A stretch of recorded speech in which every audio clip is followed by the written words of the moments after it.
নবীজি বললেন, লা তাগজাব লা তাগজাব লা তাগজাব। সাহাবী তৃপ্ত হয়ে বিদায় নিয়ে চলে গেল। আজব সরওয়ারে দু আলম নবীর নসিহা, লা তাগজাব। ছোট্ট একটা শব্দের ভেতরে এক সাগর ইলম লুকায় রয়েছে।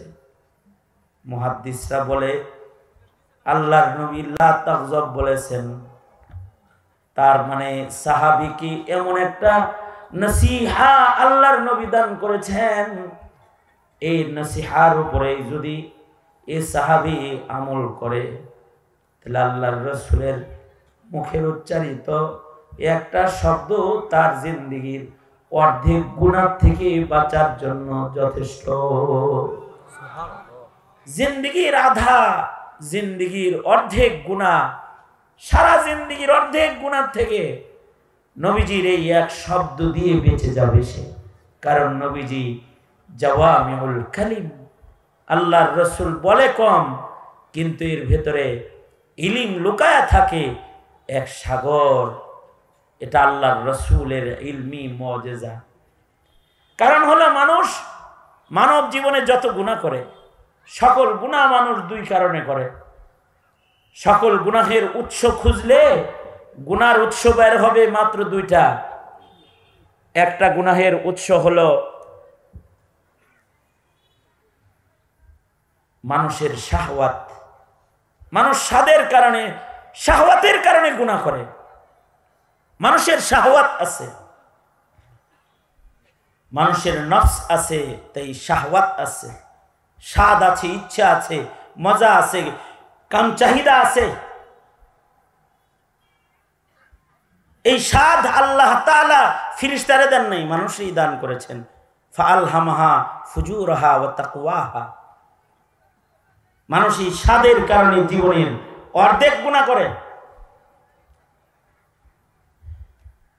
আর মানুষের বাকি অর্ধেক গুনাহ করে মানুষ গাজাব থেকে, রাগ গুসসাত থেকে। মানুষের জীবনের অর্ধেক গুনাহ হয় রাগের কারণে। ভাই ভাইয়ের মাথায় ডান্ডা মারছে রাগ কইরা, হামলা করছে রাগ কইরা, মামলা দিছে রাগ কইরা, সন্তান পিতার সাথে বেআদবি করেছে রাগ করে, ছোট ভাই বড় ভাইয়ের সাথে বেআদবি করছে রাগ করে, বিবি স্বামীর ঘর ছেড়ে বাবার বাড়ি চলে গেছে রাগ কইরা, স্বামী তার বিবিকে ছোট্ট কারণে তালাক দিয়ে ঘর থেকে বের করে দিচ্ছে রাগ কইরা, গুলি করেছে রাগ কইরা, পরের ঘরে আগুন দিছে রাগ কইরা, গালি দিছে রাগ কইরা। মানব জীবনের অর্ধেকের বেশি গুনাহ, অর্ধেক গুনাহ মানুষ গজবের কারণে, রাগের কারণে করে। আল্লাহর রাসূল নিজের সাহাবীকে বললেন, লা তাগজাব, রেগো না, রেগো না, রাগকে কন্ট্রোল করো, তাহাম্মুল ওয়ালা হও। যার তাহাম্মুল বেশি তার গুনাহ কম, যার রাগ কম তার অর্ধেক গুনাহ কম। এ কারণে আল্লাহর রাসূলের তাহাম্মুলও বেশি। সারা দুনিয়ার সব নবীর তাহাম্মুল যদি একদিকে রাখা হয়, আর সরওয়ারে দু আলম নবী মুহাম্মাদুর রাসূলুল্লাহ সাল্লাল্লাহু আলাইহি ওয়াসাল্লামের তাহাম্মুল যদি আর একদিকে রাখা হয়, আল্লাহর রাসূলের তাহাম্মুল বেশি।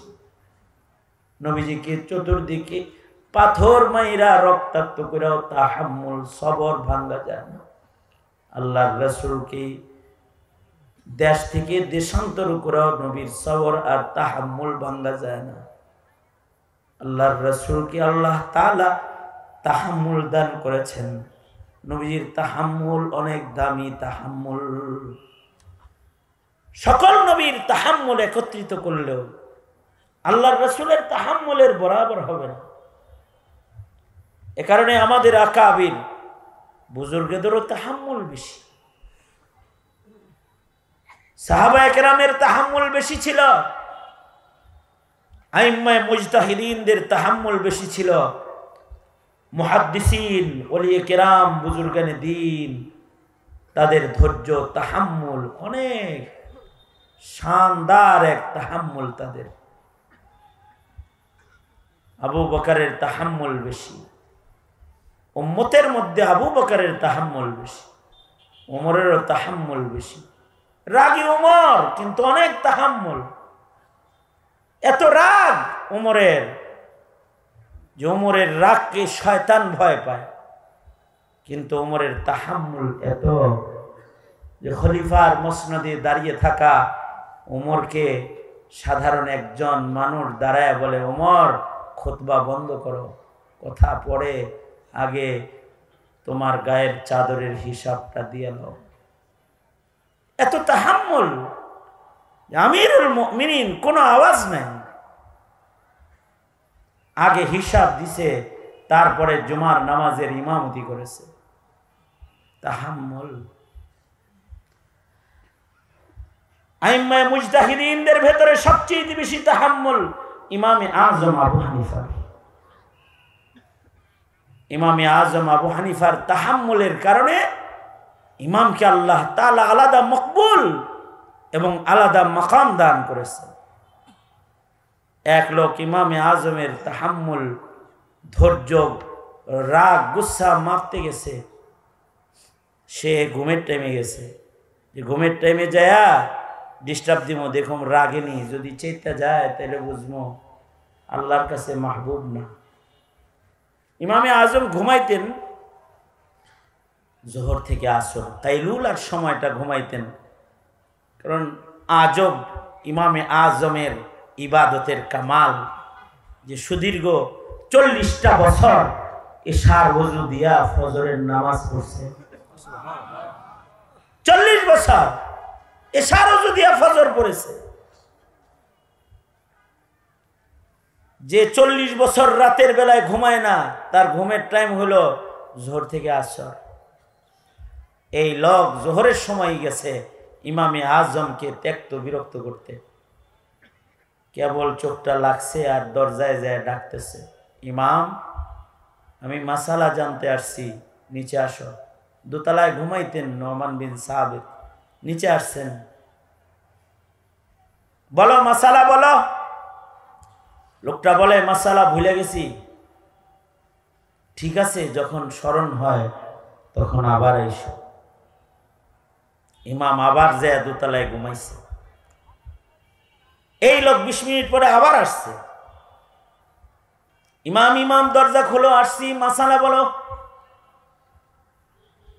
ইমামে আজম জলদি করে দরজা খুলে নিচে নেমেছেন, একটু তাড়াহুড়া করে। লোকটা বলে, এইভাবে মানুষ মানুষের দিকে আসে নাকি? তোমার দেখে সব কথা ভুলে গেছে। ঠিক আছে, তোমার যখন স্মরণ হয় তখন আবার এসো, আল্লাহর বান্দা যাও। নোমান বিন সাবিত আবার যায় ঘুমাইছেন। চক্ষুটা কেবল লাগছে, আর আধা ঘন্টা পরে আবার এসে বলে, ইমাম দরজা খোলো, ভুলি নাই, মাসলা স্মরণ আছে।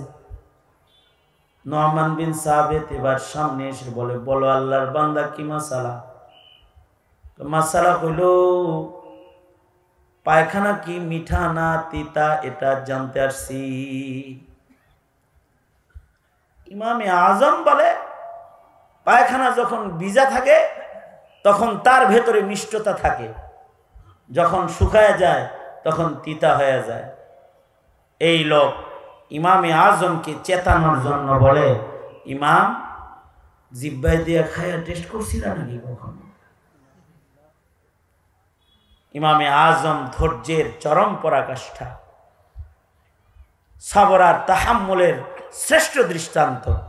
ইমাম বলে, আরে আল্লাহর বান্দা, আল্লাহ আকল দিছে, সবকিছু জিব্বা দিয়ে টেস্ট করা লাগে না। দেখো না, পায়খানা যখন ভিজা থাকে তখন তারপরে মাছি বসে, মাছির স্বভাব, মাছি মিষ্টি জিনিসের পরে বসে। আর যখন শুকায়া যায় তখন আর মাছি আয়টায় না, তার মানে তিতা হইছে। তিতা জিনিসের কাছে দাঁড়ায় মাছি আসে না। দেখো, নিম পাতা রেখা দিলে মাছি আয়। তাহলে শুকাইছে যখন তিতা হয়ে গেছে, ভিজা যখন ছিল তখন মিঠা ছিল। লোকটা ইমামে আজমকে জড়ায়া ফেরা বলে, আজব তোমার তাহাম্মুল শক্তি, তুমি ছাড়া এই জমিনে ইমামে আজমের শান আর কাউকে মানায় না। সাল্লাল্লাহু আলাইহি ওয়াসাল্লাম সাহাবীকে ছোট্ট আলফাজে নসিহা করছেন, লা তাগজাব, রাগ করো না। কথাটা খুব ছোট, কিন্তু এর ভেতরে এক সাগর ইলম প্রবাহিত।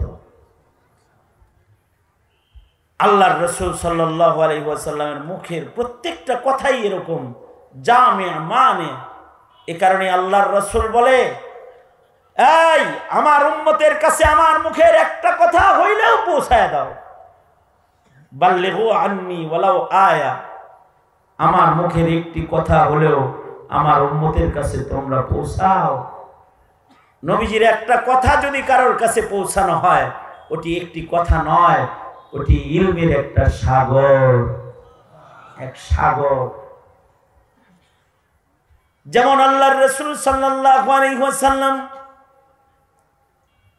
ছোট্ট একটা হাদিস আল্লাহর নবী বলেছেন, ইন্নামাল আমালু বিন্নিয়াত, মানব জীবনের সব কাজ নিয়তের উপরে নির্ভরশীল। ছোট্ট একটা কথা, কিন্তু এর ভেতরে ইলমের সাগর আছে। নবীজির এই একটা কথা যদি দুনিয়ার সব মানুষ কিয়ামত পর্যন্ত সকল ইনস জিন আমল করে, নবীজির এই এক হাদিস আমল করলে জান্নাতে যাওয়া সহজ হয়ে যাবে। রুব্বা আমালিন সগীরিন তুআজ্জিমুহুন নিয়াহ, রুব্বা আমালিন কাবীরিন তুসাগিরুহুন নিয়াহ। মানুষের জিন্দেগির নিয়তের মূল্য এত, নিয়তের কারণে বড় আমল ছোট হয়ে যায়। আবার নিয়ত যদি ভালো হয়, তাহলে ছোট্ট আমল মিজানের পালায় অনেক বেশি ওজনদার হয়ে যায়। হাকিমুল উম্মত মুজাদ্দিদুল মিল্লাত শাহ আশরাফ আলী থানভী রাহমাতুল্লাহি আলাইহি নবীজির এই কথার আজব বিশ্লেষণ করে বলে, জানো, নিয়ত শুধু ছোট নেকির কাজরে বড় নেকির কাজ বানায় না। নিয়তের কারণে কখনো কখনো গুনার কাজ ইবাদতের কাজে পরিণত হয়ে যায়। নিয়ত ভালো করে একটা গুনাহ করে লাইছে, নিয়তের কারণে সওয়াব পেয়ে গেছে। যেমন মুজতাহিদ ইজতিহাদ করছে নিয়ত ভালো করে, কিন্তু খাতা করছে, সওয়াব পেয়ে গেছে। নিয়ত ভালো করে মিথ্যা কথা কইছে, দুই ভাইকে মিলানোর জন্য মিথ্যা কথা বলছে।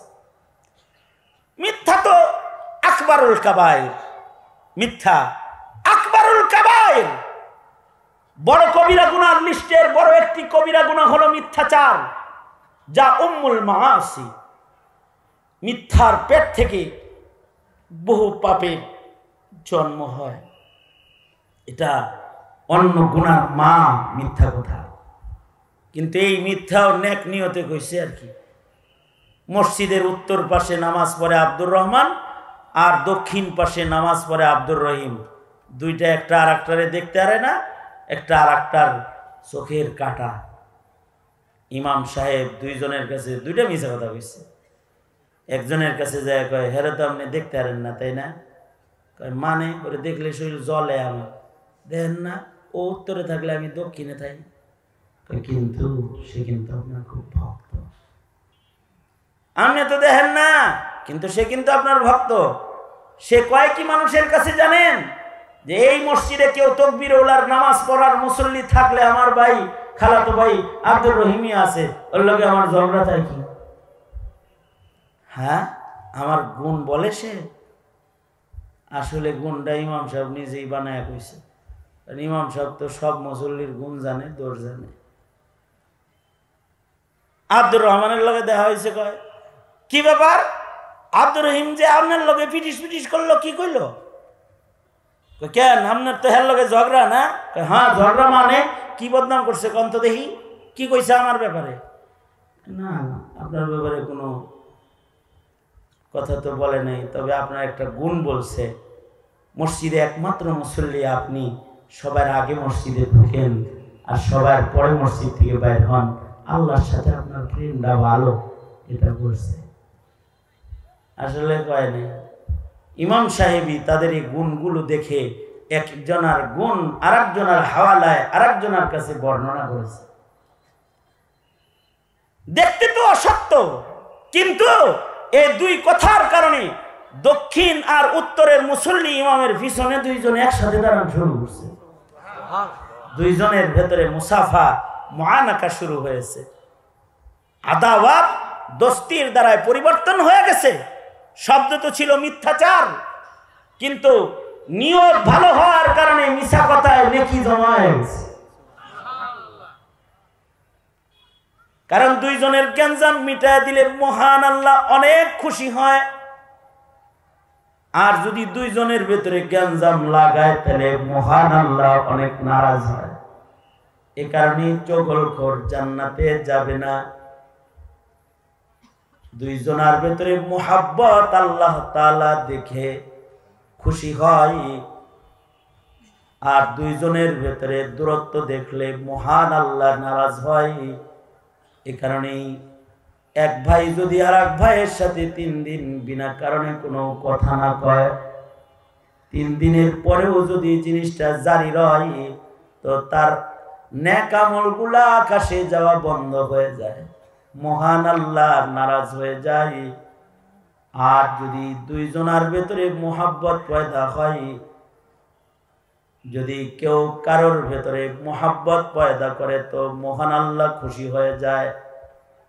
এ কারণে আল্লাহর রাসূল দুইজনের ভেতরে ঝগড়া দেখলে এটা মিটানোর জন্য পেরেশান হয়ে যাইতেন। একবার নবীজির কাছে, বুখারীতে রওয়ায়াত আছে, একবার নবীজির কাছে খবর পৌঁছলো কুবায় দুইজনে ঝগড়া লাগছে। আল্লাহর রাসূল এই দুই গোত্রের ঝগড়া মিটানোর জন্য, দুইজনের ঝগড়া মিটানোর জন্য আল্লাহর নবী মসজিদ থেকে বের হয়ে গেলেন। যাওয়ার সময় আল্লাহর রাসূল বেলালকে ডেকে বলে গেলেন, বেলাল, আমি কার্য থামাইবার লেগে যাইতাছি, ঝগড়া বিবাদ থামাও, বিচার সালিশ করবো, দেরি হইতে পারে। যদি দেরি হয় আর যদি জোহরের ওয়াক্ত হয়ে যায়, তুমি আজান দিয়ে দিও, আর আমি আসতে না পারলে আবু বকরকে বলল, আবু বকর যেন নামাজটা পড়ায় দেয়। আল্লাহর নবী এটা বলে চলে গেলেন। সত্যই আল্লাহর রাসূল ঝগড়া মিটাইতে যায় লম্বা সময় লেগে গেছে। এদিক দিয়া জোহরের আজানের রক্ত হয়ে গেছে, হযরত বেলাল আজান দিয়ে দিছে। বেলাল আজান হেঁকেছে, মুসল্লিরা নামাজে আইছে, কিন্তু মসজিদে আল্লাহর রাসূল নেই। সাহাবীরা তো নবীরে না পাইলে অস্থির হয়ে যেত, নবীজির সামান্য সময় না দেখলে পেরেশান হয়ে যেত। একবার আল্লাহর রাসূল সাল্লাল্লাহু আলাইহি ওয়াসাল্লাম রে খুঁজে পাইতেছে না, সাহাবায়ে কেরাম পেরেশান হয়ে গেছে। হযরত আবু হুরায়রা বলেন, আমিও এত পেরেশান হইছি নবীজিকে না পাইয়া, যে নবীজির খোঁজার লেগে পাগল হইয়া মসজিদ থেকে বাইরে হয়ে গেছে। যাইতে যাইতে খবর পাইছি যে আল্লাহর রাসূল এই বাগানের ভিতরে আছে। বাগানের গেট দিয়ে ভিতরে ঢুকলে নবীরে দেখতে দেরি হইব, এই কারণে গেট দিয়ে যাওয়ার যেহেতু দেরি হয়ে যাবে নবীর সামনে যাইতে, এ কারণে দেয়ালের নিচ দিয়ে যে পানি আসার নালা, এ পানির ভেতর দিয়ে হামাগুড়ি দিয়ে দিয়া আমি ভিজে আল্লাহর রাসূলের সামনে যায় দাঁড়ায় গেছি। আল্লাহর রাসূল বলেন, আবু হুরায়রা তুমি আসছো কেন? কয়, আমি খালি আহি নাই, সব আইতাছে, আমারে দেখে না, সব পাগল হয়ে গেছে। সবাই আসতেছি, বাগানের দিকে ছুটে আসতেছে। আল্লাহর রাসূল বললেন, আবু হুরায়রা নাও, এই যে আমার এই জুতাটা লও, এটা হলো দলিল তোমার জন্য। এই জুতাটা লইয়া সামনে যাও, যারা আসতেছে তাদেরকে সবাইকে খবর দিয়ে দাও, মান ক্বালা লা ইলাহা ইল্লাল্লাহ দাখালাল জান্নাহ, যে বলবে লা ইলাহা ইল্লাল্লাহ সে আল্লাহর জান্নাতে যাবে। কথাটা আমার পক্ষ থেকে তুমি সবার কাছে পৌঁছায় দাও। কথাটা যে আমার পক্ষ থেকে তুমি ঘোষণা দেওয়ার জন্য যাইতেছো, প্রমাণ হিসেবে আমার নালাইন জুতা লয়ে যাও। হযরত আবু হুরায়রা নবীর নির্দেশী জুতা লইয়া দৌড়াইয়া যাইতেছে, আর যাইতে হযরত ওমরের সাথে দেখা হয়ে গেছে। সবার আগে দেখা হয়েছে হযরত ওমরের লাগে। কই যাও? নবী বলছে দেখেন না জুতা আল্লাহর রাসূলের। নবী বলছেন যারা বলবে লা ইলাহা ইল্লাল্লাহ, তাওহীদের এত দাম, সব জান্নাতে যাইব গা। হযরত ওমর বলে পিছে যা, পিছে যা বলতেছি, পিছে যা, ওইদিকে যেতে রুলে পিছনে যা। না না নবী বলছে বলতে আমনে থামান। হযরত ওমর ধাক্কা দিছে, তাও যায় না। এরপরেও আল্লাহর রাসূল জুতা দিছে দেখেন না, এটা কইতে কইছে তো আল্লাহর রাসূল। হযরত ওমর বুকের ভিতরে একটা ঘুষি মারছে, যা পিছনে যা। হযরত আবু হুরায়রা কাঁদতে কাঁদতে আল্লাহর রাসূলের কাছে গেছে, যা বলে সরকার গো, আপনার ওমরে আমারে ঘুষি মারছে, আপনার কথাটা বলতে যাইতেছি, হে আমারে মারলো, কি করলো? এর ভেতরে হযরত ওমর খাড়া। হযরত ওমরকে আল্লাহর নবী বলে ওমর মারছো নাকি? কয় ইচ্ছা মতো দিছি একটা। কি লেগা মারছ? এই যে আপনি যা কইছেন এটা বলতে যাইতেছে। আমি তো বলছি, বলতে যাইতেছি, তো মারছো কি লেগা? বলছেন সব ঠিক আছে, কিন্তু কথা সত্য, কিন্তু এখন মদিনায় এই কথাটা বলা যাইব না। যদি কথাটা বলি তাহলে বন্যামি বেড়ে দিব। যারা কালমা পড়ছে এরা নামাজ ছেড়ে দিবে, যারা কালেমাওয়ালা তারা মনে করবে যে জান্নাতে যেতে নামাজ রোজা লাগে না, তারা সব নামাজ ছেড়ে দিয়া বয়ে থাকবো। দুর্বল ইমানদার যারা আছে তারা। সুতরাং মদিনায় সব পাক্কা পাক্কা ইমানদার না, কিছু তো দুর্বল ইমানদারও আছে। এই কথাটা এখন বলার দরকার নাই। হযরত ওমর এই কথা বললে আল্লাহর রাসূল বলে হ্যাঁ ঠিকই বলছে, ওমর ঠিকই বলছে। একটু আগে আল্লাহর রাসূল বলল যে যা বলে দা, এখন কয় ওমর ঠিকই বলছে। মুহাদ্দিসরা বলে আল্লাহর রাসূল যখন হযরত আবু হুরায়রাকে যেতে বলেছে, তখন আল্লাহর রাসূল রহমতে ঢাকা অবস্থায় আল্লাহ পাকের এত কাছে ছিল যে আল্লাহর দয়াগুলা দেখতেছিল।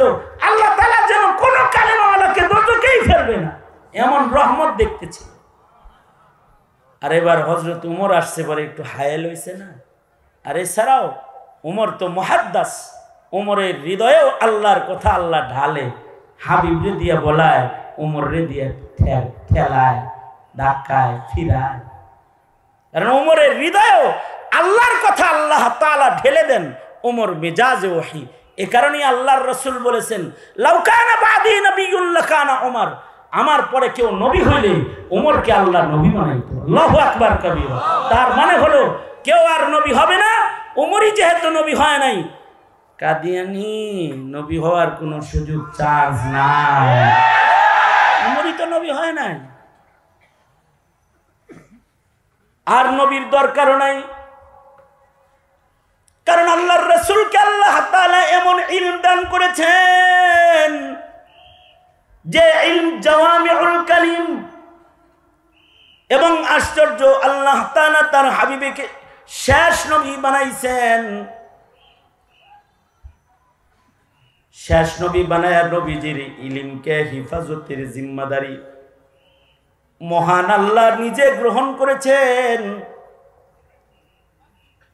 পৃথিবীতে কোন নবীর ইলম আল্লাহ তাআলা হিফাজত করেন নাই। বাবা আদমের ইলম হিফাজত হয় নাই, নূহ নবীর ইলম হিফাজত হয় নাই,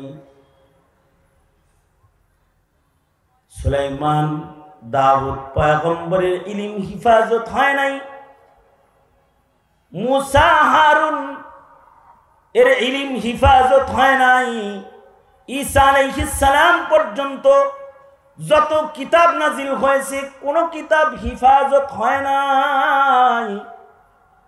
কোন নবীর ইলমকে আল্লাহ তাআলা হিফাজত করেন নাই। কিন্তু আমার নবীর উপরে অবতীর্ণ ইলম আল্লাহ তাআলা হিফাজতের জিম্মাদার হয়েছেন। আল্লাহ বলেন ইন্না নাহনু নাযালনা যিকরা ওয়া ইন্না লাহু লাহাফিজুন। আমি আমার বন্ধুকে কিতাব দান করেছি, এ কোরআন আমি নাজিল করেছি, নবীর উপরে অবতীর্ণ এ কোরআন ইলম, এটার হিফাজত করার জিম্মাদারি আমি আল্লাহ আমার কুদরতি হাতে রেখেছি। দুনিয়ার জমিন থেকে ইলম মিটানোর ক্ষমতা পৃথিবীর কোনো অপশক্তির নাই, কারণ এর হিফাজত করবে ওয়ালা স্বয়ং আল্লাহ। আল্লাহ তাআলা এটার হিফাজত করবেন। নবী আলাইহিস সালাতু ওয়াস সালামের ইলম, জাওয়ামিউল কালিম নবীর ইলম হিফাজত করবেন আল্লাহ তাআলা। মিছা কথা উম্মুল মাআসি, কিন্তু আল্লাহর রাসূলের বক্তব্য হলো ইন্নামাল আমালু বিন্নিয়াত, নিয়ত ভালো করে মিথ্যা কথা বললে পরে গুনাহ নাই, কারণ দুইজনের কাজ মিটাইছে, মিথ্যা কথা নিয়ত ভালো ছিল, আর এটার মূল্য আল্লাহর রাসূলের কাছেও ছিল। এ কারণেই আল্লাহর রাসূল দুইজনের ঝগড়া মিটাইতে নামাজ পড়ান বাদ দিয়া চলে গেছে। আল্লাহর রাসূল কুবায় চলে গেছেন, ঝগড়া মিটাইতেছেন, নবীজি আসে না। এদিক দিয়ে নামাজে রক্ত হয়ে গেছে, বেলাল আজান দিয়েও দিছে, সাহাবীরা আয়া পড়ছে, নবীজি মসজিদে নাই, সব অস্থির হয়ে গেছে। হযরত বেলাল বলে, অস্থিরতা করে লাভ নাই, নবী বলে গেছে নামাজ পড়াইতে। কে পড়াবে? আবু বকর পড়াবে। নবীজি বলেছে আবু বকরকে পড়াইতে। আবু বকর যান, আপনি নামাজ পড়ায় দেন। আবু বকর হযরত ওমরের দিকে চেয়ে কয়, আপনি পড়ান। হযরত ওমর কয়, না আপনি পড়ান, ইমামত আপনারই হক, আপনার ইলম বেশি, আপনি ইমামতি করেন। হযরত আবু বকর ইমামতিতে দাঁড়ায় গেছেন, নামাজও চলতেছে, এমন সময় আল্লাহর রাসূল ফেরত আসছেন। সাহাবীরা তো দেখে আলাইছে নবীজি আসছে, পিছনে যারা দাঁড়াইছে এরা দেখতেছে না। ইসলামের প্রথম যুগে নামাজের ভিতরে কথাবার্তাও ছিল। এক সাহাবীর আয়া জিগাইতো, কয় রাকাত হইছে রে? 3 রাকাত। ঠিক আছে, আল্লাহু আকবার। কথাবার্তা ছিল আগে। এক সময় কথা বলা নিষেধ হয়ে গেছে। যখন নিষেধ হয়ে গেছে, এবার একজন আসছে, তো দিছে একটা ধমক সাহাবী। হ্যাঁ, নামাজের ভিতরে কথা বস। আল্লাহর রাসূল ঘুরে কয়, ঝগড়া করলা কেন? দেন না কথা কয়। তার মানে নামাজে এখন আর কথাবার্তা নাই, এক সময় কথা হয়েছে। নবীজি আসছে, তো সাহাবীরা পিছন থেকে লুকমা দিতেছে, হাতে তালি মারে, এই আবু বকর পিছায় বড় হুজুর আয়া পড়ছে, হাতে তালি মারতেছে। হযরত সিদ্দিক আকবর তিলাওয়াতের ভিতরে এমন গভীর ভাবে ঢুকে রইছেন যে তালি মালি এটি হনে টনে না, উনি নামাজ পড়াইতেই আছে। গভীর মনোযোগে আল্লাহর কোরআন পড়তেছে সিদ্দিক আকবর। সিদ্দিক আকবর তো ফজরের কেরাত যখন পড়ত, খলিফাতুল মুসলিমিন যখন ছিলেন, তখন ইমামতি করতেন, ফজরের নামাজ পড়াইতেন। ফজরের নামাজে এত লম্বা তিলাওয়াত করতেন, সাহাবীরা মনে মনে পেছন থেকে ভাবত যে লোকমা লাগাই, আওয়াজ দেই, কারণ যদি সূর্য উঠে যায়, এত লম্বা কেরাত ধরে মানুষ। আবার সাহাবী নিজেই বলে, না, তবে আমাদের ইতমিনান ছিল নবীর মুসাল্লায় বসে দাঁড়িয়ে আবু বকর আমাদের নামাজ নষ্ট করবে না। কানা আবু বকর আলামুনা, আবু বকর আমাদের ভেতরে সবচেয়ে বেশি জ্ঞানী, সবচেয়ে বড় আলেম। সে মুসাল্লায় দাঁড়া থাকা অবস্থায় আমাদের নামাজ নষ্ট হইতে পারে না, আমরা আবার আওয়াজ দিতাম না। আবু বকর লম্বা করে কোরআন পড়ত। হযরত সিদ্দিক আকবর তো মগ্ন তিলাওয়াতে, গভীর মনোযোগে তিলাওয়াত করতেছে।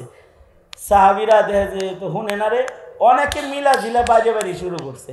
এবার আবু বকরের তাল হইছে যে নবীজি তো আয়া পড়ছে রে। হযরত আবু বকর পিছনের দিকে আসতেছেন, আল্লাহর রাসূল আবু বকরকে বললেন, আবু বকর আপনি পড়ায় দেন। হযরত আবু বকর শুকরিয়া আদায় করে ইশারা করে বললেন, নবীজি শুকরিয়া, আপনি আমাকে পড়াইতে বলেছেন। ইশারায় বলে ফেললেন, আপনি থাকতে কোরআন নাজিল যার উপরে হয়েছে, সে তাকে পিছনে রেখে কোরআন পড়ার যোগ্যতা আবু বকরের নাই, আমি পিছনে আসলাম, আপনি পড়ায় দেন। আল্লাহর নবীজির সামনে দাঁড়ায় গেছেন, নবীজি নামাজ শেষ করছেন। নামাজ শেষ করে আল্লাহর রাসূল বলেন, এই সাহাবীরা এরকম করছো কেন? লোকমা দিছি। যদি লোকমা দিতে হয় তাহলে তাকবীর বলবা, বিতাসবিহ তাকবীর বলবা, আল্লাহু আকবার বলতা, সুবহানাল্লাহ কইতা, আলহামদুলিল্লাহ কইতা, তাকবীর দিতা। কিন্তু এরকম তালি তালি মারতেছো কেন? তালি মারবে মহিলারা, কারণ মহিলাদের সাউট, গলার আওয়াজও পর্দা। তারা যদি ইমামকে লোকমা দেয় তাহলে তারা আওয়াজ দিবে, কিন্তু তোমরা লোকমা দিবা, তাকবীর মারবা। বহরহাল আল্লাহর রাসূল সাল্লাল্লাহু আলাইহি ওয়াসাল্লাম দুইজনের ভেজাল মিটানোর জন্য পেরেশান হয়ে যেতেন। এ কারণে দুইজনের ভেজাল মিটাইতে মিছা কথাও বলা যায়। আর আজব জমানা, এখন ভেজাল মিটাইব আগে পিছে এমন পোস্ট দেয় যে দুই দলের কাজে লাগায়, দুই দলের ঝগড়া লাগায়। ভেজাল মিটাইব তো পরে ভেজাল আরো লাগায়। তাদের জন্য আল্লাহর রাসূল সাল্লাল্লাহু আলাইহি ওয়াসাল্লামের আজব আরেকটা জাওয়ামিউল কালিম নবীর হাদিস। আল্লাহর রাসূল বলেন, নবী আলাইহিস সালাতু ওয়াস সালাম বলেন, আল মুমিন মিরআতুল মুমিন। কথাটা খুব ছোট, কিন্তু কিয়ামত পর্যন্ত সারা দুনিয়ার মুমিন মুমিনের ভালোবাসা, হৃদ্যতা বাড়ার মতো একটা সবক এর ভেতরে আছে। ছোট্ট একটা কথা, আল মুমিন মিরআতুল মুমিন, আবু দাউদের রিওয়ায়াত। রাসূল মুমিনকে মিরআতের সাথে, আয়নার সাথে তুলনা করেছেন। এক মুমিন আর এক মুমিনের জন্য আয়না স্বরূপ। আজব, वाह कमाल कर दिया मुहम्मदुर रसूलुल्लाह सल्लल्लाहु अलैहि वसल्लम। मुमिन क्या मुमिनेर आयना बनाया दिल। तार माने हलो मुमिन मुमिनेर दोष देखले हाउकाउ करबे ना, मुमिन मुमिनेर दोष देखले चिल्लापाल्ला करबे ना, मुमिन मुमिनेर सामने आयना हये दाঁড়িয়ে যাবে। आयना जेमन आवाज ছাড়া सामने দাঁড়িয়ে ভাইয়ের ত্রুটি সংশোধন করে দেয়। এই তোর চোখের কোণায় ছোট্ট কেতর আছে, মুছে ফেল। আয়না যেমন আওয়াজবিহীন ময়লা দেখায় দেয়, তিলকে তাল বানায় না, তালকে তিল বানায় না। যতটুকুন দাগ আছে ততটুকুনি দেখায়, বড় করে দেখায় না। একজনের দোষ আয়না আরেকজনের কাছে কয় না। মুমিনও তুমি একজনের দোষ আরেকজনের কাছে কইবা না। জাওয়ামিউল কালিম নবীর হিদায়াত, মিরআতুল মুমিন। তুমি তোমার ভাইয়ের দোষ বলবা, নিরিবিলি বলো, আদবের সাথে বলো, আস্তে করে বলো, চুপি চুপি বলো, আরেকজন যেন না শুনে এমন ভাবে বলো, বলে দাও, যাতে করে সে হিদায়াত হয়ে যায়। একবার বলে হয় না তো বারবার বলো, 1000 বার বলো।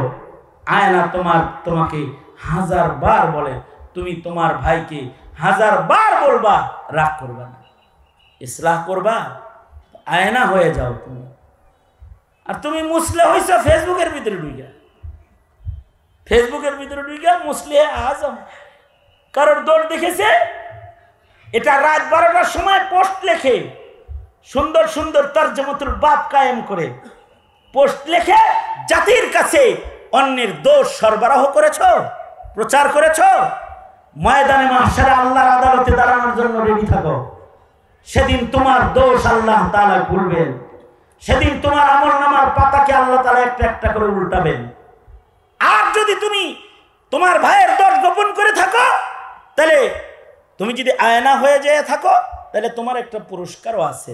আল্লাহর রাসূল বলেন, ভাই ভাইয়ের দোষ গোপন করলে আল্লাহ তাআলা ময়দানে মাহশারে, একটা দোষ গোপন করেছে দুনিয়াতে, ময়দানে মাহশারে আল্লাহ তার 70টা দোষ গোপন করে ফেলবে। ছোট্ট একটা কথা, নবীজি আরেকটা ছোট্ট কথা বলেছেন, উদাহরণ। আল্লাহর রাসূল বললেন যে কুল্লু মুসকিরিন হারাম। 1500 বছর আগে আল্লাহর রাসূল বলেছেন কুল্লু মুসকিরিন হারাম। নবীজির এই বক্তব্য, এই কথার দ্বারায়, কুল্লু মুসকিরিন হারামের শব্দের দ্বারায় 1500 বছর আগে যেমন মদ হারাম হয়েছে অথবা অন্যান্য নেশাদ্রব্যর হুরমতের দলিল হয়েছে নবীর এই কথা, 1500 বছর পরে এসে এই যুগে ইয়াবা বাবাও নবীজির এই কথা দিয়েই হারাম হইতেছে। সামনের দিনে যদি বাবা না খালা মামা নামের কোনো নেশাও আসে তো নতুন কোনো ইলম লাগবে না। কুল্লু মুস্কিরিন হারাম, এতটুকুন দিয়েই কিয়ামত পর্যন্ত যত নেশাদ্রব্যের আগমন হবে সব হারাম হয়ে যাবে, নতুন ইলমের দরকার পড়বে না। আল্লাহর রাসূলকে আল্লাহ তাআলা এমন জাওয়ামিউল কালিম বানিয়েছেন। এটা হলো নবীজির ইলমের আরেকটা সাইড। আর আল্লাহর রাসূলের ইলমের হিফাজত আল্লাহ করবেন, এটা নবীর আলাদা মুজিজা। কারণ নবীজি শেষ নবী, নবী বলেন আনা খাতামুন নবিয়্যিন লা নাবিয়্যা বাদি, আমি শেষ নবী, আমার পরে আর নবী নাই।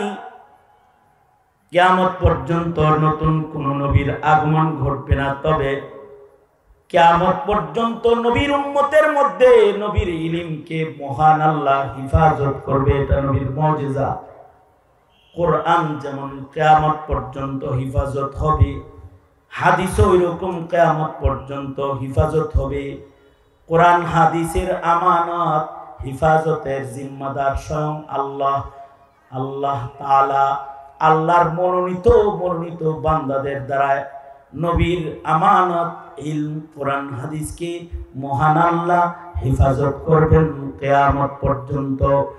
নবী আর আসবে না বটে, কিন্তু যাদের মাধ্যমে নবীর ইলম হিফাজত হবে তারা নবী নয় বটে, কিন্তু আল্লাহর রাসূল বলেন তারা নায়েবে নবী। ইন্নামাল উলামা ওয়ারাসাতুল আম্বিয়া। নবী আর আসবে না, কিন্তু নায়েবে নবী আলেম আসবে, আলেমরা নায়েবে নবী, তাদের দ্বারা ইলম হিফাজত হবে। মনে রাখতে হবে সাধারণ পাবলিকের কাছে সুস্পষ্ট দুই একটা কথা, তার ভেতরে একটা কথা হলো মনে চাইলেই মোল্লা হওয়া যায় না। মৌলবী আল্লাহ বানায়, আলেম নিজের ইচ্ছায় হওয়া যায় না। আল্লাহ যাকে আলেম বানায় সে আলেম হয়, নিজের ইচ্ছায় হাফেজ হওয়া যায় না। আল্লাহ যার কলব মনোনীত করে তার সিনায় কোরআন ঢুকে। 7 বছর 8 বছর লেখাপড়া করার পরে 5 পারা মুখস্থ করতে পারে না, আল্লাহ দেয় না, তাই হয় না। 5 পারা পড়েও সেটা ভুইল্লা যায়, কিন্তু আল্লাহ যারে দেয় তাকে 5 বছর লাগে না, মাত্র 49 দিনে নোয়াখালীর ছেলে গোটা 30 পারা কোরআন মুখস্থ করেছে। তার হৃদয়ে কোরআনকে নিজের হাতে কলম দিয়া লিখেছেন একজন। বুঝে থাকলে মুজাহিদের আওয়াজে আওয়াজ করে বলুন তিনি কে? আল্লাহ লিখেছেন। দুনিয়ার ইলম নিজের ইচ্ছায় অর্জন করা যায়, কিন্তু নবীর ইলম কোরআন সুন্নাহ এটা কে পাবে এর চয়ন, এর নির্ধারণ, নির্বাচনকারী একজন। আওয়াজ করে বলুন তিনি কে? আল্লাহ। আরো জোরে আওয়াজ করে বলেন তিনি কে? আল্লাহ। আল্লাহ যাকে ইলম দেয় সে ইলম পায়। এ কারণেই আল্লাহ যার নাম হাফেজের খাতায় লেখে সে হাফেজ হয়, আল্লাহ যার নাম মুহাদ্দিসের খাতায় লেখে সে মুহাদ্দিস হয়, আল্লাহ যার নাম ফকিহের খাতায় লেখে সে ফকিহ হয়। আল্লাহ যার নাম লেখে না সে মাদ্রাসার বারান্দা দিয়ে ঘুরে কিন্তু ইলম পায় না। এটা আল্লাহর দান, আল্লাহ দিলে সে পেয়ে যায়। ইলম তো আল্লাহ পাকের নূর, আল্লাহ যাকে দেন সে পায়। এ কারণে কলবের ভিতরে ইলম ঢুকে যায়, কলবের ভিতরে ইলম আল্লাহ লেখা ফেলায়, কোরআন কলবে লেখা ফেলায়। কাগজ লাগে না, কলম লাগে না, ছাপাখানা লাগে না, খোদার হাতে, খোদার বান্দার কলবের ভেতরে আল্লাহ নিজের কুদরতি কলমে লিখে রেখে আল্লাহ তাআলা হিফাজত করে। অল্প সময়েও হিফাজত হয়। ইমামে আজম আবু হানিফা রহমতুল্লাহ আলাইহি আজব ইমাম ছিলেন, আজব হাফেজ কোরআন ছিলেন। কিরকম আজব হাফেজ কোরআন ছিলেন ইমামে আজম আবু হানিফা রহমতুল্লাহ আলাইহি? ইমামে আজম আবু হানিফা রাহমাতুল্লাহ আলাইহি এইরকম হাফেজ কোরআন ছিলেন যে তিনি 2 রাকাত নামাজে গোটা কোরআন মজিদ 2 রাকাত নামাজে এক রাতে খতম করে ফেলতেন। সুবহানাল্লাহি ওয়া বিহামদি। 2 রাকাত নামাজে এরকম হাফেজ সাহেব। ইমাম সাহেব মসজিদে এসার পরে কখনো কখনো নামাজে দাঁড়িয়ে যেতেন। মুয়াজ্জিন বুঝালাইতো সূরা বাকারা থেকে শুরু করছে, আজকে পুরা রাত কোরআন তেলাওয়াত হবে।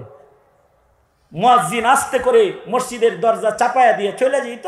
ফজরের আজান দিতে মুয়াজ্জিন মসজিদে এসে দেখতো ইশার পরে নু'মানকে যেমন দাঁড়ানো দেখা গেছে ফজরের আগ দিয়ে নু'মান ছায়া নামাজে, ঠিক তেমনই আল্লাহর আদালতে দাঁড়ায় রয়েছে। কিন্তু আশ্চর্য হালাত, এশার পরে সূরাতুল বাকারার তেলাওয়াত শোনা গেছে, আর এখন আম্মা পাড়ার ছোট ছোট তেলাওয়াত হইতেছে। তার মানে নু'মান আজ রাতে 2 রাকাতে 1 খতম কোরআন করে ফেলেছে, 1 খতম করেছে। বারবার হতো 2 রাকাত নামাজে তিনি কোরআন পড়তেন। আজব হাফিজুল কোরআন। ওনার সামনে ছাত্র যারা আসতো তাদেরকে হাফেজ হইতে উদ্বুদ্ধ করতেন। ইমাম মুহাম্মদ রাহমাতুল্লাহি আলাইহি ইমামে আজম আবু হানিফার দরসে এসে বসেছেন। ইমাম আজম বলে, মুহাম্মদ কোরআন শরীফ কি মুখস্থ আসেনি? আগে হাফেজ হয়ে ক্লাসে বসো তো স্যার, আমার কথা বুঝতে না, যাও চলে যাও। নিজের দর্শ থেকে ইমাম মুহাম্মদকে ইমামে আজম আবু হানিফা উঠায় দিয়েছেন।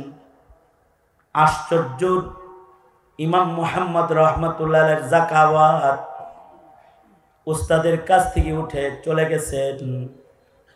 মাত্র 7 দিন পরে আবার এসে নু'মান বিন সাবিতের সামনে ইমাম মুহাম্মদ ছাত্র হয়ে আবার বসে গেছেন। ইমামে আজম ইমাম মুহাম্মদ কি বলে, মুহাম্মদ বলছি না হাফেজ না হয়ে ক্লাসে বসবো না, আবার আইসো কি লাগিন? ইমামে মুহাম্মদ বলে, উস্তাদজি আপনার শর্ত পুরা করেই বসেছি, শুধু হাফেজ হইছি তা না, এই 7 দিনের ভেতরে আবার মারে 1 খতম বিনা লোকনায় শোনায়, তারপরে মার কাছে পরীক্ষা দিয়ে পাশ করে তারপরে এসে বসছি। তার মানে 7 দিনের মাথায় একটা মানুষের কলবের ভেতরে 30 পারা কোরআন অঙ্কিত হয়েছে। ইমাম মুহাম্মদ জমানার জবরদস্ত একজন আলেম ছিলেন, জবরদস্ত মুজতাহিদ ছিলেন। ওনার লেখা সিয়ারে সাগীর সিয়ারে কবির পড়ার পরে উম্মতের জমিনের আলেমরা বলেছে, কোরআনের পরে আল্লাহ তাআলা যদি নতুন কোন কিতাব নাজিল করতেন তাহলে আল্লাহ তাআলা ইমাম মুহাম্মদ ইবনে হাসান আশ-শাইবানির ভাষায় আসমানের কিতাব নাজিল করতেন। কারণ আল্লাহ তাআলা তাকে আলাদা ইলমি যোগ্যতা আলাদা করে দান করেছেন, যে তার জবান কিতাব নাজিল করার উপযুক্ত জবান। ইলমি কামাল এরকম ছিল। এই কারণেই আমাদের আকাবিরদের কেউ কেউ নবীজির টোটাল হাদিস মুখস্থ করে ফেলছে। শামসুদ্দিন জাহাবি, হাফিজ ইবনুল হাজার আসকালানি, ওনার ব্যাপারে আনোয়ার শাহ কাশ্মীরি বলতেন হাফিজুদ দুনিয়া, দুনিয়ায় যত ইলম আছে সব ইলম ইবনুল হাজারের মুখস্থ আছে। একজনের সিনার ভিতরে সব ইলম ব্যক্তির অর্জন নয়, এটা আল্লাহর দান। আল্লাহ যাকে দেয় তার সিনাকে ইলম দিয়া আল্লাহ তাআলা সুসজ্জিত করে দেয়। এই কারণেই আলেমের এত দাম। আলেমের সিনার ভিতরে ইলম আছে বিদায় আলেমের দাম। পাবলিক আর আলেম এক সমান নয়। পাবলিকের কাছে ইলম নাই, আলেমের কাছে ইলম আছে। আলেমের কাছে ইলম আছে তাই তারা নায়েবে নবী। আলেমের কাছে ইলম আছে বিধায়ী আলেম কবরের আযাব দেখতে পায়, হাসরের বিচার দেখতে পায়, জান্নাত দেখতে পায়, জাহান্নাম দেখতে পায়, আল্লাহর জালাল দেখতে পায়। তার কাছে ইলম আছে বিধায় সে হালাল আর হারাম দেখতে পায়। এ কারণেই আলেমদের মর্যাদা আলাদা। আলেমরা বেইজ্জতি হওয়ার কোনো পাত্র না। আলেমদেরকে অ্যাভয়েড করা যায় না, আলেমদেরকে ইত্তিবা করতে হয়। আলেমরা ইলমের সম্মানে তারা আল্লাহর কাছে দামি। তাদের সিনাকে আল্লাহ ইলমের জন্য সংরক্ষিত করেছেন, নির্বাচন করেছেন। বিধায় এই আলেমের এত সম্মান আছে যে তার ঘুমের দাম সাধারণ ইবাদতের চেয়ে বেশি। কবরে তার সম্মান এই পরিমাণ আছে যে কোনো আলেম যখন কবরে যায়, আল্লাহ তাআলা কবরের মাটিকে ডেকে বলতে থাকে, এই মাটি, নায়েবে নবী গেছে কিন্তু দেহ খাইস না। নবীদের শান হলো নবীদের দেহ মাটি খায় না। আমাদের নবী আলাইহিস সালাতু ওয়াস সালাম হায়াতুন নবী, তিনি জমিনের উপরে যেমন ছিলেন জমিনের নিচে তেমনই আছেন।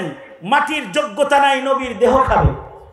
সকল নবীরা কবরে জিন্দা, কবরে তারা নামাজ পড়ে। নায়েবে নবীও যে আল্লাহর কাছে কবুল নায়েবে নবী, তার দেহে মাটি আসর করে না।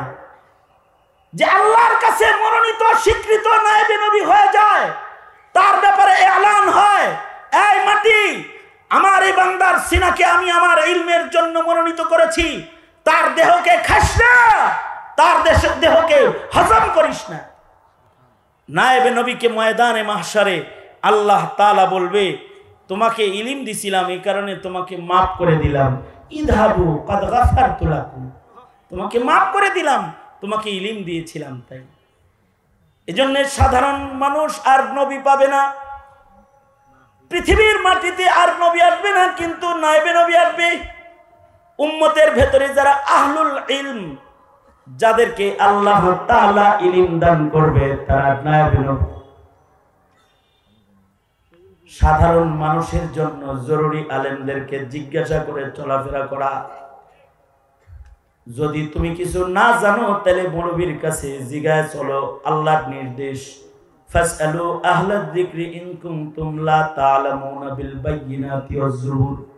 তুমি রবের ঠিকানা জানো না, অকুলির রহমান ফাসআল বিহি খবীরা। তুমি জানো না তো আলেম ঠিকানা জানে, আলেমকে জিজ্ঞাসা করে করে চলো। এই কারণে উম্মতের আলেমকে অ্যাভয়েড করা যায় না, আলেমদেরকে মানতে হয়। আলেমদেরকে বেইজ্জত করা যায় না, আলেমদেরকে ইজ্জত করতে হয়। কারণ আলেমের ইজ্জত দিয়েছেন কে? জোরে আওয়াজ করে বলে। আলেমের ইজ্জত দাতা আল্লাহ। যুগে যুগে আল্লাহ তাআলা নবী রাসূল প্রেরণ করেছেন। বাবা আদম আলাইহিস সালাতু ওয়াস সালাম থেকে শুরু করে খাতামুন নবিয়্যিন আমাদের নবী মুহাম্মদুর রাসূলুল্লাহ সাল্লাল্লাহু আলাইহি ওয়াসাল্লাম পর্যন্ত যত পয়গম্বর পৃথিবীতে আগমন করেছেন, সকল নবীরা দুই জিনিস নিয়ে আগমন করেছেন। নবীরা তাওহীদ নিয়ে আগমন করেছেন, নবীরা ইলমি দ্বীন নিয়ে আগমন করেছেন। আমাদের নবী আলাইহিস সালাতু ওয়াস সালাম তাওহীদ নিয়ে আগমন করেছেন, ইলমি দ্বীন নিয়ে আগমন করেছেন। এ কারণেই সব নবীর কালিমা ছিল লা ইলাহা ইল্লাল্লাহ, লা ইলাহা ইল্লাল্লাহ। সকল নবীর এলান এটা। আমাদের নবীজিও আগমনের পরে আরব জাতিকে লক্ষ্য করে বলেছিলেন, হে আরবের মানুষ সকল, বলো লা ইলাহা ইল্লাল্লাহ, তোমরা সবাই বলো লা ইলাহা ইল্লাল্লাহ, তুফলিহুন, তোমরা সফল হয়ে যাবে। তাওহীদ নিয়ে, আল্লাহ পাকের মারিফত নিয়ে, আল্লাহ পাকের পরিচয় নিয়ে সকল নবীরা আগমন করেছেন। আল্লাহ ভোলা মানুষদেরকে আল্লাহ চিনাইছেন। বহুত্ববাদে বিশ্বাসী মানুষদেরকে একাত্মবাদ শিখাইছেন, তাওহীদ শিক্ষা দিয়েছেন, এক আল্লাহর একাত্মবাদের এলান শিখাইছেন, লা ইলাহা ইল্লাল্লাহ বলা শিখাইছেন। তাওহীদের কত দাম! যে তাওহীদ উচ্চারণ করবে বিশ্বাসের সাথে, সে আল্লাহর জান্নাতে প্রবেশ করবে। আর এই উম্মতের যারা, উম্মতে মুহাম্মদী যারা তাওহীদ উচ্চারণকারী, একাত্মবাদ উচ্চারণকারী বিশ্বাসের সাথে, এদেরকে তো আল্লাহ তাআলা এত বড় জান্নাত দান করবেন। সবার ছোট জান্নাতটা তাওহীদবাদী যে মুমিনকে আল্লাহ তাআলা দান করবেন, তার জান্নাতটা হবে এমন পৃথিবীর 10 পৃথিবীর সমান। একাত্মবাদের এলানকারীকে আল্লাহ তাআলা এত পছন্দ করেন। যারা একাত্মবাদের এলানকারী তাদেরকে আল্লাহ তাআলা আমল কম হইলেও বাহানা করে করে মাফ করবেন, বাহানা করে করে ক্ষমা করে দিবেন। হাদিসে আছে দুই মুমিন, একাত্মবাদের এলানকারী দুই মুমিনকে আল্লাহ তাআলা নেকি কম হওয়ার কারণে তাদের বলবেন যাও দোজখে চলে যাও, তো দুজন দোজখে রওনা করবে। হাদিসে আছে যে একজন দোজখের দিকে যাইতে থাকবে আর আল্লাহর দিকে ফিরা ফিরা চাইতে থাকবে, তাকাইতে থাকবে। আল্লাহ তাআলা তাকে ডাকবেন, বলবেন তুমি ফিরে ফিরে চাও কেন? সে বলবে আল্লাহ, আলেমদের মুখে শুনেছি আপনি মহান দয়ালু, বারবার আপনার দিকে তাকাই, যদি আপনার দয়া পাই, আপনি যদি আমায় মাফ করে দেন এই জন্য তাকাই। আল্লাহ বলবেন যে তোমার আমার রহমতের উপরে এত আস্থা, যাও জাহান্নামে তোমাকে ফেলা যায় না, তোমাকে জান্নাত দিয়ে দিল। সুবহানাল্লাহ। তাওহীদে বিশ্বাসী মুমিনের এত দাম। আর একজন যাইতে থাকবে দোজখ পর্যন্ত চলে যাবে, এবার তাকে জাহান্নামের গেটের কাছে নিয়ে গেছে, ধাক্কা দিলে জাহান্নামে পড়ে যাবে। জাহান্নামে ফেলার আগেই আল্লাহ তাআলা এই মুমিনকেও ডাকবেন, ডেকে বলবেন বান্দা তোমার সাথের জন আমার দিকে বারবার তাকাইলো, যেতে বললাম চলে গেলা, একটু তাকাইলাও না।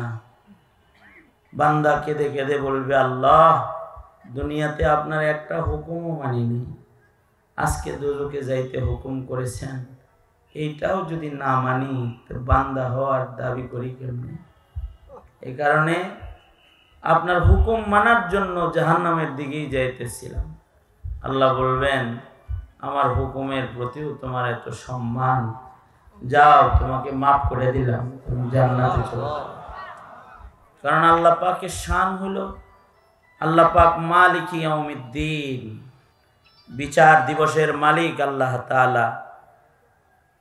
বিচারপতি যিনি থাকেন তার বিচারের উপরেও মালিক যিনি, বাদশার অধিকার চলে। কারণ বাংলাদেশের বিচার বিভাগেও এই নিয়ম আছে, ফাঁসির আসামি যারা, যাদেরকে আদালতের জজ ফাঁসি দিয়ে দিছে, এদেরও শেষ প্রসেস থাকে রাষ্ট্রপতি মালিকের কাছে, মালিক বাদশাহ রাষ্ট্রপতির কাছে ক্ষমা ভিক্ষা চাওয়া। রাষ্ট্রপতি যদি কাউকে ক্ষমা করে দেয়, তাহলে হাকিম যাকে ফাঁসি দিয়েছে রাষ্ট্রপতি ক্ষমা করলে কোনো হাকিমের আর কিছু বলার থাকে না। এই কারণে আল্লাহ তাআলা বলেন বান্দা আমি কিন্তু বিচার দিবসের হাকিম না, আমি মালিক, মালিক ইয়াউমিদ্দিন। আমি তোমাদের সব অপরাধও ক্ষমা করে দিতে পারি যদি তোমরা আমার তাওহীদের উপরে বিশ্বাসী হও। এ কারণে সব নবীরা তাওহীদ নিয়ে এসেছেন, আমাদের নবীজিও তাওহীদ নিয়ে এসেছেন। सबक वहदत का दुनिया को दिया हजरत मोहम्मद ने, सबक वहदत का दुनिया को दिया हजरत मोहम्मद ने, बराए हसान दुनिया पर क्या हजरत मोहम्मद ने। सबक वहदत का दुनिया को दिया हजरत मोहम्मद ने, बराए हसान दुनिया पर क्या हजरत मोहम्मद ने। सारा दुनिया के वहदानियतेर सबक मुहम्मदुर रसूलुल्लाह सल्लल्लाहु अलैहि वसल्लम दिएছেন। আর বহুত্ববাদকে মানুষের দিল থেকে তিনি সরাইছেন। सबक वहदत का दुनिया को दिया हजरत मोहम्मद ने, दुई को दूर हर दिल से किया हजरत मोहम्मद ने, दुई को दूर हर दिल से किया हजरत मोहम्मद ने, बड़ा एहसान दुनिया पर किया हजरत मोहम्मद ने, शरीके दर्द मजलूमा अनी से हाल महरूमा, दिल का आलम का हाथों में किया हजरत मोहम्मद ने। আমাদের নবী আলাইহিস সালাতু ওয়াস সালাম অন্যান্য নবীরা যেমন একাত্মবাদের এলান করেছেন, আমাদের নবীজিও একাত্মবাদ শিখাইছেন। কারণ একাত্মবাদ ওয়ালা মুমিন, একাত্মবাদে বিশ্বাসী মুমিনের অনেক দাম। আল্লাহ তাআলা একাত্মবাদে বিশ্বাসী মুমিনদেরকে আল্লাহর বন্ধু বানাইবেন, জান্নাতে জায়গা দান করবেন। এই নবীরা একাত্মবাদ নিয়ে এসেছেন। পাশাপাশি নবীদেরকে আল্লাহ তাআলা ইলমে দ্বীন দান করেছেন। সব নবীরাই ইলম নিয়ে আগমন করেছেন। যত নবী এসেছেন সকল নবীকেই আল্লাহ তাআলা ইলমে দ্বীন দান করেছেন। ইলমে দ্বীন কি? ইলমে দ্বীন হইল ওই নূর, যেই নূরের দ্বারায় যেই রবের সাথে মারিফত হইছে, যেই রবের সাথে পরিচয় হইছে, যে রবের বিশ্বাস দিলে আসছে মুমিন হিসাবে, একাত্মবাদ তাওহীদের যে শিক্ষাটা পাইছে, যে রবের বিশ্বাস হৃদয়ে জাগা নিছে, এই রব পর্যন্ত পৌঁছার নূর হইল ইলমে দ্বীন। ইলমের মাধ্যমে যে আল্লাহর সন্ধান পাইছে, আল্লাহ পর্যন্ত পৌঁছতে পারবে। সব নবীদেরকে আল্লাহ তাআলা ইলম দান করেছেন। আমাদের নবীজিকেও আল্লাহ তাআলা ইলম দান করেছেন। আমাদের নবী যেহেতু শেষ নবী এবং শ্রেষ্ঠ নবী, আমাদের নবী আলাইহিস সালাতু ওয়াস সালামকে আল্লাহ তাআলা শ্রেষ্ঠ ইলম দান করেছেন। ইলমের ভেতরে শ্রেষ্ঠ ইলম আল্লাহ তাআলা আমাদের নবীজিকে দান করেছেন। শ্রেষ্ঠ নবী, তাই শ্রেষ্ঠ ইলম শ্রেষ্ঠ নবীকে দান করা হয়েছে। আমাদের নবীজির ইলম আয়তনেও বেশি, কামিয়াত কাইফিয়াত দুটোটাই আলী। আমাদের নবীজিকে যে ইলম দেওয়া হয়েছে এটার পরিমাণ কিরকম? সকল নবীর সব ইলম একদিকে রাখলেও আমাদের নবীজির একার ইলমের সমান হবে না। আমাদের নবীজি বলেন, জানো আমারে আল্লাহ কত ইলম দান করেছে? ক্বালা রাসূলুল্লাহ সাল্লাল্লাহু আলাইহি ওয়াসাল্লাম, ক্বালা রাসূলুল্লাহ সাল্লাল্লাহু আলাইহি ওয়াসাল্লাম, উতিতু ইলমাল আউয়ালিন ওয়াল আখিরিন। আল্লাহর নবী বলেন যে আমাকে আল্লাহ ইলম দিয়েছে, এটা হলো কেমন জানো? আউয়ালিন আখিরিনের সব ইলম আল্লাহ তাআলা আমাকে দান করেছে। অর্থাৎ আমাদের নবীকে আল্লাহ তাআলা সর্বোচ্চ ইলম দান করেছেন। আমাদের নবীর একার ইলম যদি একদিকে রাখা হয়, সব নবীর সব ইলম ধইরা যদি আর একদিকে রাখা হয়, আমাদের নবীজির একার ইলমের ওজন বেশি হয়ে যাবে। আউয়ালিন ও আখিরিনের সব ইলম আল্লাহ মুহাম্মদুর রাসূলুল্লাহ সাল্লাল্লাহু আলাইহি ওয়াসাল্লাম দান করেছেন। নবীজির ইলমের পরিমাণও বেশি। আরো আশ্চর্য বিষয় হলো আমাদের নবীজির ইলম, নবীজির ইলমের আরেকটা মুজিজা হলো আল্লাহর রাসূল জাওয়ামিউল কালিম। নবীজি বলেন আমাকে আল্লাহ তাআলা জাওয়ামিউল কালিম বানিয়েছেন। আমাদের নবীজির অল্প ইলমও অনেক। আমাদের নবীজির মুখের উচ্চারিত ইলমি দুটি শব্দ এক ইলমের সাগর। কারণ এটা নবীজির বৈশিষ্ট্য। নবীজিকে আল্লাহ তাআলা, আমার নবীকে আল্লাহ তাআলা জাওয়ামিউল কালিম বানাইছেন। নবীজির প্রত্যেকটা কথা জামিয়া মানিয়া। নবীজি বলতেন অল্প, কিন্তু এর ভেতরে এক সাগর নসিহত লুকায়া থাকতো। নবীজির মুখের কথা বেশি লাগতো না। আমরা ঘন্টার পর ঘন্টা ওয়াজ করার পরেও কথা হয় অনেক অল্প, কিন্তু আল্লাহর রাসূল একটি শব্দ উচ্চারণ করার পরে সেখানে ইলমের এক সাগর প্রবাহিত হইত। এ কারণেই আল্লাহর রাসূল সাল্লাল্লাহু আলাইহি ওয়াসাল্লামের কাছ থেকে সাহাবীরা বেশি শুনতেও চাইতো না। এক সাহাবী তো এসে বলেই ফেলল, আউসিনি ইয়া রাসূলুল্লাহ ওয়ালা তুকসির আলাইয়া। ওগো আল্লাহর নবী, আপনি আমাকে ওসিয়ত করুন, ওয়ালা তুকসির আলাইয়া, বেশি করেন না, আমাকে অল্প করে নসিহত করুন। কারণ সাহাবী জানে আমার নবীর অল্প কথার ভেতরে অনেক হেদায়েত আছে। সাহাবী বলে, ওয়ালা তুকসির আলাইয়া, ওগো আল্লাহর নবী বেশি বলার দরকার নাই, আমাকে অল্প করে বলেন। আজব মুহাম্মাদুর রাসূলুল্লাহ সাল্লাল্লাহু আলাইহি ওয়াসাল্লাম যেমন নবীজির কাছে নসিহত অল্প শুনতে চেয়েছে, তেমন আল্লাহর রাসূল সাল্লাল্লাহু আলাইহি ওয়াসাল্লাম নসিহত অল্প করেই করেছেন, অল্প করে করলেন। সাহাবীও শুনতে চাইছে অল্প, নবীজি বললেন অল্প। আরেকটা আজব কামাল হইল, আরেকটা, এই যে শেষ কথা এটা আমার, আরেকটা আজব কামাল হইল, নবীজির ইলম ও নবুয়তের যেমন নবীজিকে আল্লাহ তাআলা রব দান করেছেন, রব ছিল। নবীজির রব কত দূর পর্যন্ত যাইত? মাসিরাতা শাহর, 1 মাস ঘোড়া দৌড়ের রাস্তা, চতুর্দিকে নবীজির রব পড়ে থাকতো, ইলমের রব, নবুয়তের রব।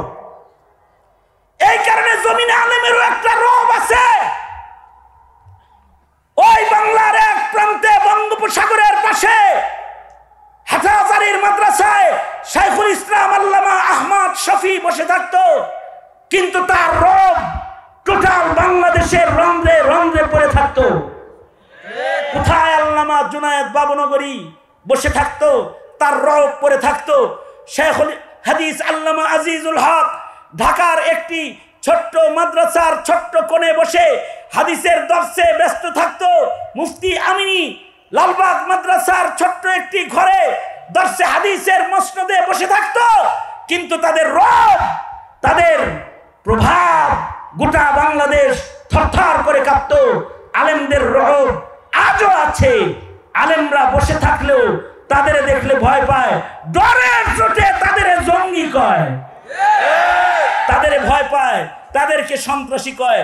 এরা তসবিহ বয়ে থাকে, তারপরেও ভয় পায়। কারণ এই রব, এটা নবীর ওয়ারাসাত। নবী পাককে আল্লাহ রব দান করেছেন, আলেমদের ভেতরেও রব আছে। এ কারণে চেতা কোনো মোল্লা যদি এলাকায় থাকে, এক মোল্লাই এলাকার সব বাটপার যারা আছে এগুলোর ভীতির কারণ হয়ে যায়। দেশে যদি কোনো চেতা একটা মৌলবী থাকে, এক মৌলবী সব নাস্তিক মুরতাদের জন্য কাল হয়ে যায়। এই কারণেই নাস্তিকের গোষ্ঠী যখন কমিশন গঠন করে, মোল্লা রাখতে আসলে ভয় পায়। যখন উপদেষ্টা পরিষদ গঠন করে, তখন ভালো একটা মোল্লা রাখতে ভয় পায়। কারণ জানে যে এই জায়গায় যদি চেতা কোনো মোল্লা বসায় দেই, তাই আমি ডাক্তারি মনুষেরও খাওয়া নাই। চেতা মোল্লা বসে গেলে আমাকে একদিকে ঠেলে নিয়ে যাবে। একটা মৌলবীর প্রভাব আছে, আলেম দ্বীনের প্রভাব আছে। সুতরাং মুহতারাম হাজিরিন, ইলমের হেফাজত, আলেম দ্বীনদের হেফাজত, ইলমের হেফাজতের মাধ্যমে নায়েবে নবী আলেম গঠনের প্রক্রিয়া জমিনে যত মজবুত হবে, উম্মতের হিদায়াত তত আসান হবে। কারণ নবী আর আসবে না। ইলমের হেফাজতের মাধ্যমে, নবীর নায়েবদের মাধ্যমে জমিনে দ্বীনের হেফাজত হবে।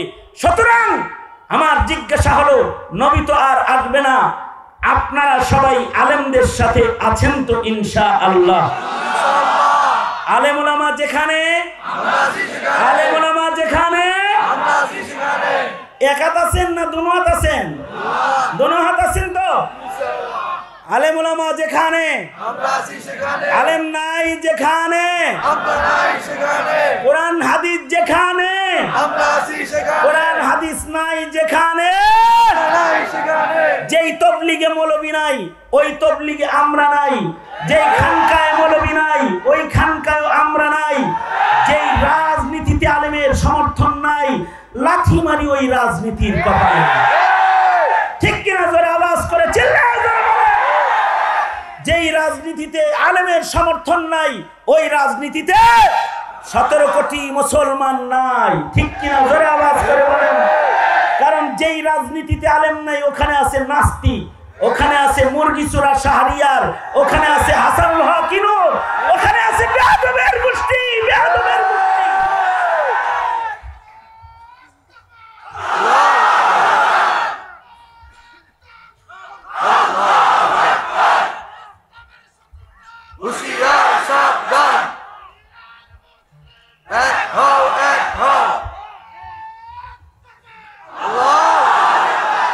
সুতরাং উলামায়ে কেরামের সাথে থাকবেন তো ইনশাআল্লাহ?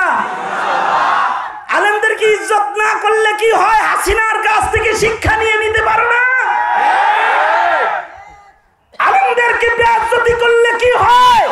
আওয়ামী লীগের কাছ থেকে শিখে নিও। কোন ওয়ার্ডের একটা ছোট পাতি নেতারেও পাটি সালাম দিয়ে তালাশ করে এখন পাওয়া যায় না, পাওয়া যায় না। আলেমদেরকে বেইজ্জতি করার অভিশাপ। স্বাধীনতার পরে বাংলাদেশের মাটিতে হাসিনার মতো নিকৃষ্ট কায়দায় পালায়নকারী কোন নেতা নেত্রীর দৃষ্টান্ত ইতিহাসের পাতায় উল্টায় পাতা উল্টায় পাওয়া যায় না। সুতরাং এখনো যারা রাজনীতি করো অথবা যারা সরকার চালাও, হাসিনা থেকে শিক্ষা নাও।